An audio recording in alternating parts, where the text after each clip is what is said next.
welcome back. It is Frankie Boyer. And Doctor, welcome back. Your new book is out.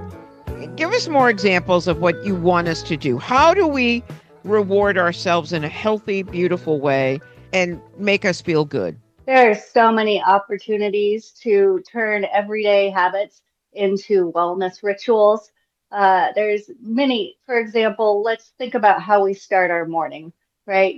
Most of us start our morning with coffee or tea or some form of caffeine, but are we just popping the pod and the Keurig and checking our email while we're going, waiting those 30 seconds? Or are we taking time to choose a favorite roast and actually grind the beans and make a fresh pot of coffee and put in your favorite creamer or whatever it is that makes it truly special for you, and then actually sit down and take a sip and enjoy our coffee. These things only take a few extra seconds, but it will absolutely transform your day.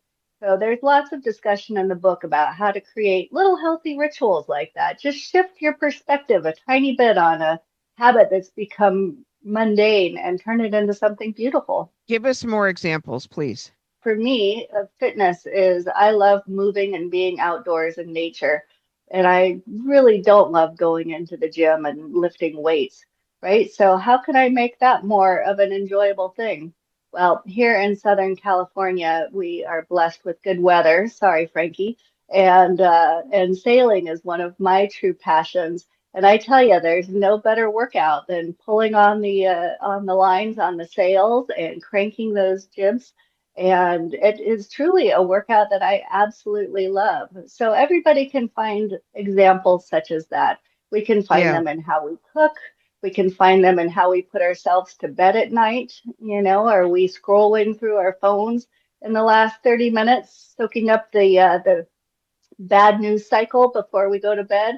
Or are we taking a moment to maybe light a candle and have a cup of tea and practice our gratitude journaling, right? There's so many little things that we can do to just make little micro adjustments to attune towards presence and pleasure rather than punishment and to-do lists. I love the gratitude journal. Tell us more about that one. Oh, that's such a beautiful activity. A gratitude journal can happen in many different ways.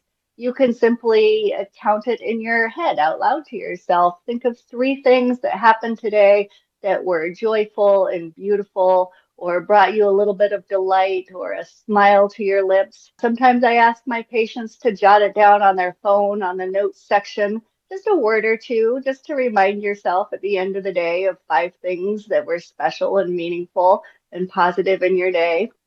You can take it into an elaborate gratitude practice and really do pages of journaling to really dive deeper and think about more global things that you might be grateful for or how you're contributing to making the world a place where other people are grateful for you. There's a lot of ways to play with a gratitude practice. I think we are waiting for big things when it's always the small little things that make the huge difference cumulatively. Yeah, that's such a good point, Frankie. You're absolutely right. And when we pay attention to those little things rather than minimizing them, suddenly we create very, very full lives of joy where we are finding both health and wellness and beauty and joy all in the same activity. I have to ask you, being in California, and of course you have that gorgeous weather, the pressure to look good all the time is, I think, it's more intense than it is here on the East Coast. Very true. Very true. Absolutely. Yeah, that is a Southern California phenomenon. I mean, what it makes me think of, when I see men or women walking around the community, those that I think look, most beautiful are the ones that have a light tan, a natural tan on their face because they've been outside in nature. They have beautiful laugh lines because they've been laughing their whole lives, right? It's not the polished, flawless face that sometimes you think of in Southern California, but truly those that are, wearing their joy on their skin. It's a beautiful thing. I can understand. I have a friend who's so beautiful and she's going through torture right now with intensive laser resurfacing of her face, which she didn't need. She's 60 years old. She didn't need it. She's aged magnificently. You would never know. She looks 30 years old. She really does. She's like, I didn't like the way this one did it. They didn't on my face. And now she's off to another doctor at one of the major hospitals here in Boston. And I'm going to do it again. And this time I'm going to have the doctor do it. It's going to go deeper and it's going to, because it's only like a 20% difference now. And, you know, as women, we become Yeah. obsessed. And I want to be the best version I can be of from my age. And I'm not opposed to doing a little this and that. I'm not opposed to it at all, but there's that limit of how much is and where is it? I mean, I think it falls into that same category as I'm sorry for your friend, right? Something in her soul is lacking that she feels like she needs to fix those little tiny flaws. But I think it comes from that same place, people that are looking for the quick fix, whether it's the sugary cappuccino or the next facelift.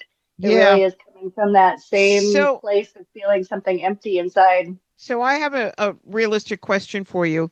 How do you deal with someone wanting the GLP-1 as an ND? Yeah, believe it or not, I actually prescribe quite a lot of those. But we do them in the context of a weight loss program in my clinics. And so when people want to experiment with those drugs, I have a 90-day program where they start at a microdose and we work them up very gradually, only if they need it. But most importantly, they have sessions with my health coaches.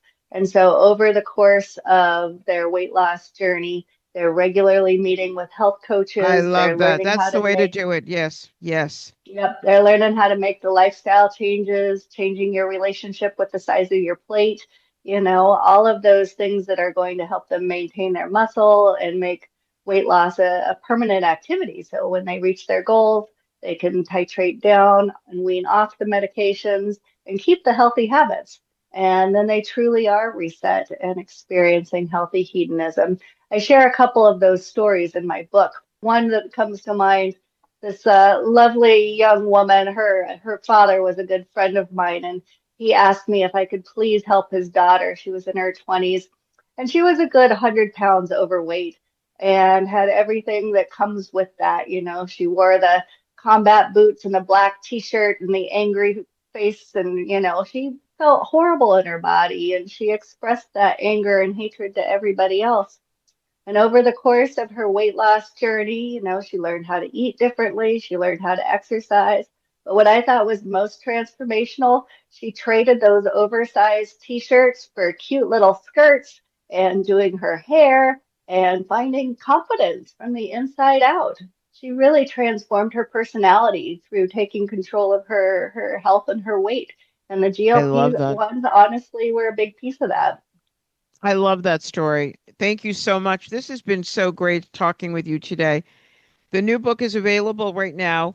And give us the best website, please, doctor. You can find information about me at drericaoberg.com, and the book is available on Amazon and everywhere else. Thank you so much for being with us. We'll take a quick break and be right back. Frankie Boyer.